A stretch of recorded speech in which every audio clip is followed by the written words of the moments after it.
महाराष्ट्रातील राजकारणाला नाट्यमय स्वरूप प्राप्त झालं आहे. एकनाथ शिंदे आणि अजित पवारांच्या राजकीय चालीमुळे राज्यात दोन पक्षांची वाढ झाली. यामुळे पक्षात असणारे कार्यकर्ते, नेते, आमदार, खासदार यांना अनेक कष्ट झेलावे लागत आहेत. लोकसभा निवडणुकीत खासदार असतानाही आपल्याला तिकीट मिळतं की नाही याची शाश्वती कोणालाच नव्हती. आता असाच प्रकार विधानसभेच्या निवडणुकीत देखील होण्याची शक्यता नाकारता येत नाही. राज्यातील राजकारणात विधानसभेला आपलं काय होणार याचा विचार नेते मंडळी करत आहेत. पिंपरी चिंचवड शहरात देखील असाच घोळ सुरू आहे. कोण कोणत्या पक्षात आहे, कोण कुठे जाईल याचा अंदाज लावणं कोणालाही जमत नाही. पण या राजकीय घडामोडीमुळे शहरातील राजकारण पूर्णपणे बदलणार असल्याची माहिती समोर येत आहे. कोणकोणत्या पक्षात, कोण अपक्ष, कोणाचं तिकीट फिक्स हे सगळं जाणून घेऊया या व्हिडिओच्या माध्यमातून. नमस्कार, मी सनी आणि तुम्ही पाहताय दैनिक राज्य लोकतंत्र. मुख्यमंत्री एकनाथ शिंदे आणि अजित पवार यांनी केलेल्या खेळीमुळे महाराष्ट्राबरोबर पिंपरी चिंचवड शहरातलंही राजकारण बदललं आहे. तीन पक्ष एकत्र लढणार, यामुळे प्रत्येक एका पक्षाला आपला एक उमेदवार उभा करण्याची टक्केवारी 33.33 एवढी आहे. त्यात विद्यमान आमदार असल्याने ती जागा त्याच पक्षाला जाणार असा फॉर्म्युला महायुती आणि महाविकास आघाडी या दोघांनी ठरवला आहे. पण पक्ष 3 आणि उमेदवार 1 यामुळे दोन्ही आघाड्या पिछाडीवर पडत आहेत. सगळ्यात पहिलं बोलूया चिंचवड विधानसभेबद्दल. या ठिकाणी सध्या अश्विनीताई जगताप या आमदार आहेत. लक्ष्मण जगताप हे स्वर्गवासी झाल्यानंतर या ठिकाणी पोटनिवडणूक लागली होती.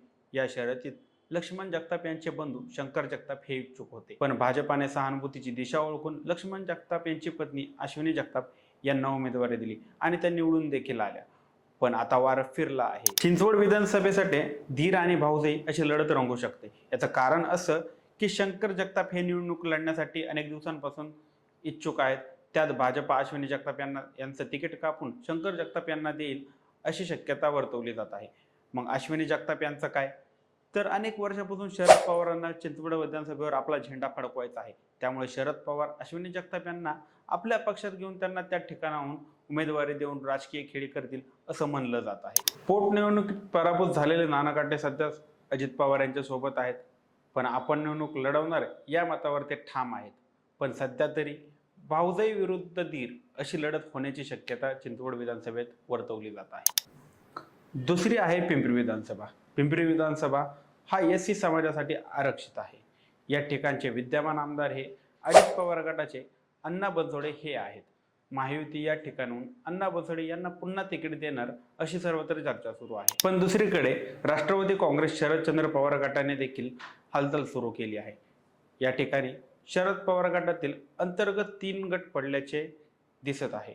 तिकीट मिळवण्यासाठी माजी नगरसेविका सुलक्षणा शिलवंत, देवेंद्र तायडे आणि मयूर दादा हे प्रयत्न करत आहेत. पण यामध्ये सुलक्षणा शिलवंतर यांना तिकीट मिळवण्याची शक्यता जास्त आहे. 2019च्या निवडणुकीत राष्ट्रवादी पक्षाने सुलक्षणा शिलवंत यांना तिकीट दिलं होतं, पण पक्षांतर्गत वादामुळे ते तिकीट कापून पुन्हा अण्णा बनसोडे यांना देण्यात आलं असं म्हणलं जातं. अण्णा बनसोडे यांनी शिवसेनेचे आमदार गौतम चाबुकस्वार यांचा पराभव केला होता. पण त्यानंतर राज्यातील राजकारणात घडलेल्या घडामोडींमुळे अण्णा बनसोडे यांना आपली गाडी अजित पवारांच्या मागे वळवावी लागली आणि सुलक्षणा शिलवंतर यांचा रस्ता मोकळा झाला. त्यामुळे पिंपरी विधानसभेसाठी शरद पवार सुलक्षणा शिलवंतर यांना मैदानात उतरवतील अशी शक्यता वर्तवली जात आहे. पिंपरी चिंचवडमधील आणखी एक महत्त्वाचा मतदारसंघ म्हणजे भोसरी. भोसरीचे विद्यमान आमदार महेश लांडगे हे आहेत. तर त्यांच्या विरोधात 2014 आणि 19 साली पराभूत झालेले विलास लांडे हे अजित पवार यांच्या सोबत असल्याने महायुतीमधून ही जागा भाजपला सुटण्याची शक्यता नाकारता येत नाही.